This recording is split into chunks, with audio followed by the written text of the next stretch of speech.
Let me tell you a story that most people get kind of wrong. There's two broke screenwriters.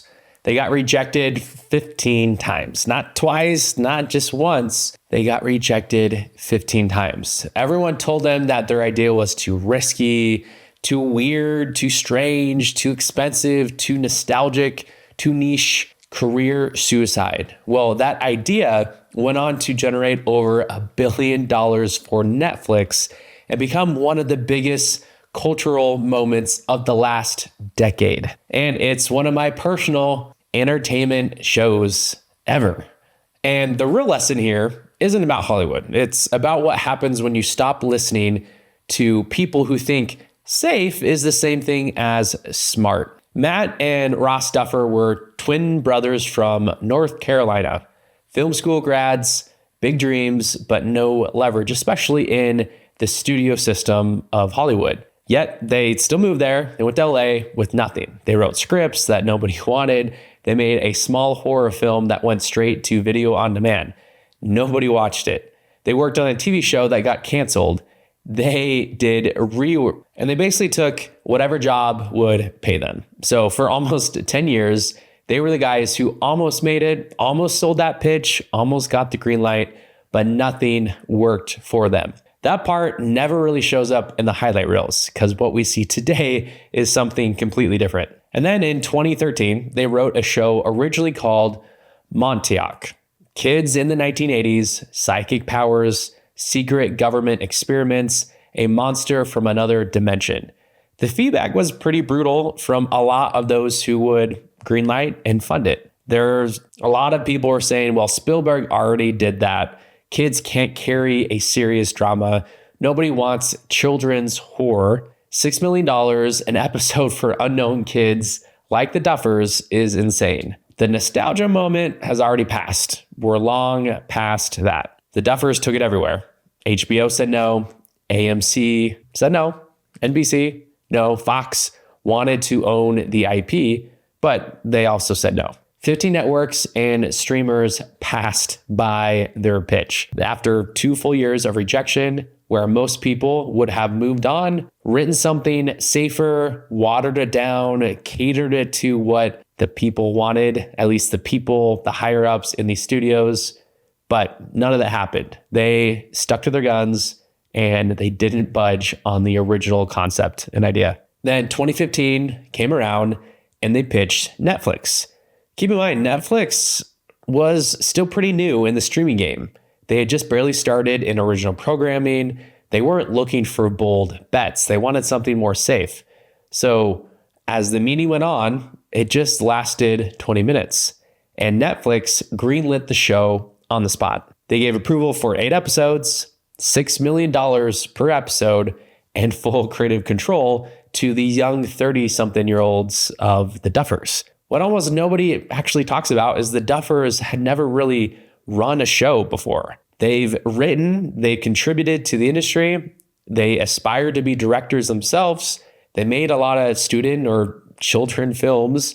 I'm one of those kids who had a high-end camera like they did and created films, but they didn't have the traditional street cred or industry cred which would have usually powered the greenlighting of their show. That level of freedom and creative control could destroy first-time creators or showrunners, but they fought for everything. They refused to age the kids up and keep them more around 10 to 12 years old to start, and they fought for every slow burn tension over cheap action. They pushed for practical effects versus just CGI or cutting corners. Every decision was a risk, even the music selections. They got turned down again and again, and then Sean Levy, who became a producing partner, stepped in and helped them.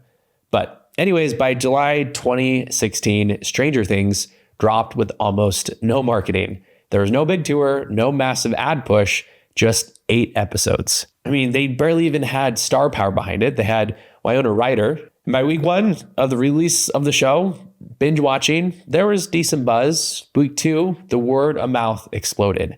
Kids started dressing up as 11 for Halloween. Before Halloween even arrived, the upside down entered everyday language. Eggo waffles had their first sales spike in years. Now, it wasn't about the marketing. That was story doing what story has always done, spreading organically through people who love the show or love the story being told. And now after 5 seasons and the series wrapping up just recently, and last night I literally just watched the full documentary on season. It was really the crowning documentary that recapped the story over the last 10 years of the Duffers guiding this story and this narrative, bringing it to us to enjoy. And on this journey, each season, it got bigger, more ambitious, even more expensive. I think season 5, this whole wrap-up season, for the 8 long episodes, it was just about $500 million to produce. So a lot more than just the multiple millions per episode before. I mean, even a Kate Bush song from 1985 went #1 worldwide because of one episode. Entire malls were built just for the show. By the final season, Netflix was spending blockbuster level budgets. As I mentioned, up to $500 million for all of season 5. Now, the finale, it dropped on New Year's Eve, and then all 5 seasons sat in Netflix global top 10 at the same time. One show drove millions of new subscriptions on Netflix, not because it was safe, because it was different. It was the different choice. It was the willingness to lean into the strange and peculiar that helped Stranger Things stand out. But here's the part that matters for anyone who's building something, whether you're in marketing, any kind of creative pursuit. The networks who passed weren't stupid. In fact, they're really smart, right? They focus on show business. So emphasis on business. They emphasize the corporate dollar first. Now, the networks, they weren't stupid for passing. I mean, it was a big risk. It was a big bet. They were just solving for what felt safe at the time. The Duffers weren't chasing trends. They were building a world people wanted to step into and relive for many of us who grew up or had affinity for media, apparel, and trends of the 80s. Although I'm a 90s kid, born in the 80s, still had that kind of connection to the Spielberg-esque type environment of the Goonies, of all of these popular John Hughes type shows, right? Like Ferris Bueller's Day Off, you name it. So keep in mind, the thing that everyone calls maybe too weird or too strange is often the exact thing that nobody else is brave enough to make. Your 15th rejection, your 100th rejection isn't proof that you're wrong. It's proof that you're doing something original or different. Granted, if you get rejected thousands of times, maybe it's a sign that, hey, there's no validation here. Maybe you shouldn't pursue this idea. So it's a fine line on that risk-taking process. But let me ask you this. What idea are you killing after the third no, the third rejection only? What are you watering down because someone thinks it's maybe too risky? Or how many rejections away are you from quitting when your yes might be just one conversation away? The Duffers heard no 15 times. They only needed one yes. So write that weird script. Fight for the detail people say doesn't really matter. Take the meeting even after everyone else has passed and rejected you and said the big NO, which I feel like I say all the time to my kids. Because sometimes the biggest stories come from the ideas that everyone was too afraid to back and to support. So that's my take. Tell me yours. What do you think of the show? What do you think of the entire series and the cultural momentum that it created? And as always, welcome together. And speaking of thoughts, I do have thoughts just from a show review standpoint. I, first and foremost, high level, loved the entire series, all 5 seasons over the last 10 years. And if anything, the whole narrative and kind of renaissance of 1980s nostalgia of what's been brought back from, I feel like, the spot on tie to toys and apparel to interior design, exterior design, just that whole world building alone was such an exciting thing to be reflected on screen, to binge watch, and to get into the elements of horror and you get into the coming of age story, the elements of horror, and just nostalgia. Yeah, nostalgia could be oversold at times, but I feel like it worked really well for me throughout the series. Not every episode completely popped Sometimes it was too much of a slow burn or distraction from the main narrative. And I can totally see season 5 and the wrap up being polarizing to those who had so many expectations on what should have been done. And one shining moment, though, was that wrap up, was the epilogue. After everything settled down, the dust settled, and the characters were basically given their send-offs. What it did, it was a chef's kiss moment when the series wrapped up with how it began. It began in a simple home, the basement, where these young kids were playing a campaign.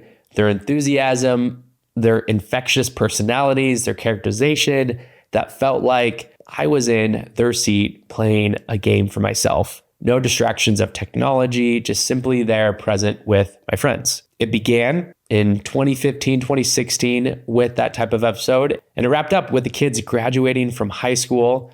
And as they basically finish their final campaign, at least in the show, the kids walk up the stairs and they're passed by younger kids, so the younger siblings of some of these characters going down to play their own game of D&D. And there's this moment where Mike looks down at them and smiles, recognizing that this torch is going to be passed to the next generation to build their own adventures, to tell their own story. And he leaves the basement and shuts the door, metaphorically and literally, on his childhood. It's closing that time where he grew up, as many did, on the Stranger Things cast in front of the camera, in front of us.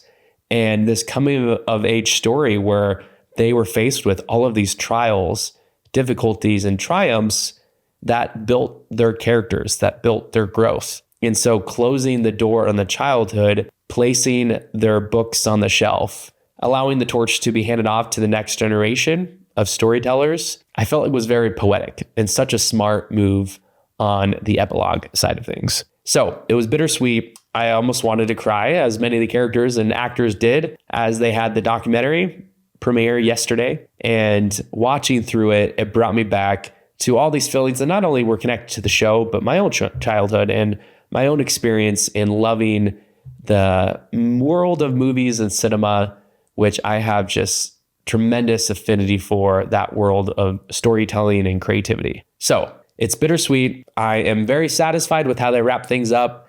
And I can understand where people had expectations.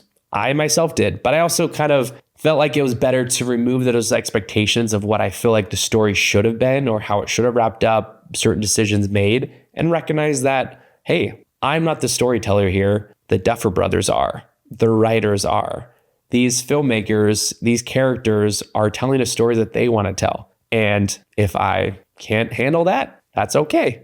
But it's their story. And so I'm just stepping into it and living it vicariously through their adventures. If your marketing plan only includes ideas everyone agrees with, you're already in trouble. You're not trying to be different or strange or weird, because the ideas that actually build brands rarely survive the first round of approval. Let me explain why. Think of the Duffer Brothers. They're the creative power behind the hit Stranger Things, which just wrapped up its final season. They didn't fail because their idea was bad initially. They got rejected because it didn't fit existing boxes that studios had established. That's the same position that most marketing teams are in today. You're not failing because your team isn't talented enough. You're stuck because your system rewards what feels safe and predictable, not what builds belief in your team and in your customers. Because most enterprise marketing environments are optimized for avoiding risk, avoiding failure, pleasing every stakeholder or decision maker, defending spend or budget, surviving review cycles just to survive the next one, and not building for something that people actually care about, the narrative that is about them and not about the product or service. Now, in the world of B2B, the too weird or too strange can sound like this doesn't feel on brand, or leadership might not like this, or we've never done it this way before, or let's wait until next quarter to consider this. Let's circle back around. Can we make it more polished? Here's the truth. These, may sound familiar and may even be a little bit funny, because these are the play it safe type statements that keep you stuck. and being the same, just like everyone else. And sometimes the more people who approve an idea, especially the first idea, often lead that into becoming more. Here's what may be some truth here. The more people who actually approve an idea, the first idea, the less memorable it actually becomes. Your audience, the community you're talking to, doesn't necessarily remember what was safe. They remember what felt most human, what most felt relatable and interesting. Netflix, yeah, it was pretty widely known at the time back in 2015, but they didn't ask the Duffers to smooth the edges. They didn't ask them to age up the kids. They didn't ask them to chase trends or to completely upend this original concept. They focused on protecting the story. Most CMOs, most marketing teams don't need more budget. They need permission to protect the narrative from being watered down too much. Now that's true leadership. So here's the change that marketing teams should consider, because many are simply just planning for the next campaign that maybe restarts, resets every quarter, but strong CMOs focus on world building because campaigns are always going to end, but worlds and narratives compound and they grow over time. While campaigns ask for attention, worlds invite participation. If your audience disappeared tomorrow, would they miss your brand or your product or service? Maybe not. Or would nothing really change? That's the question that should drive 2026 as you go to plan what you'll be doing with your marketing, with your campaigns. The biggest risk, apart from playing it too safe, is the risk of trying something too bold. The biggest risk isn't trying something bold. The real risk is spending another year producing just content that no one remembers. Campaigns that just reset every quarter without trying something new or different, or using messaging that could belong to any of your competitors. Safe marketing doesn't fail loudly. It fails quietly when no one really notices. So take notice. Look at your marketing efforts and learn some things from what Stranger Things did. Because the Duffers didn't win because they were just lucky. They won because they refused to make their idea smaller to make others more comfortable. So as a marketing team, creative team in 2026, in order to win, you need to protect your unique point of view. Prioritize the story over the tactics or the strategies. Choose momentum over perfection. Build audiences, not just another marketing funnel. So think about this. What idea is on your roadmap that keeps getting softened? Or what story do you believe in so much, but it hasn't survived approvals yet? And how many no's are you treating as proof that you're wrong instead of proof that you're maybe just early to what you're looking to build?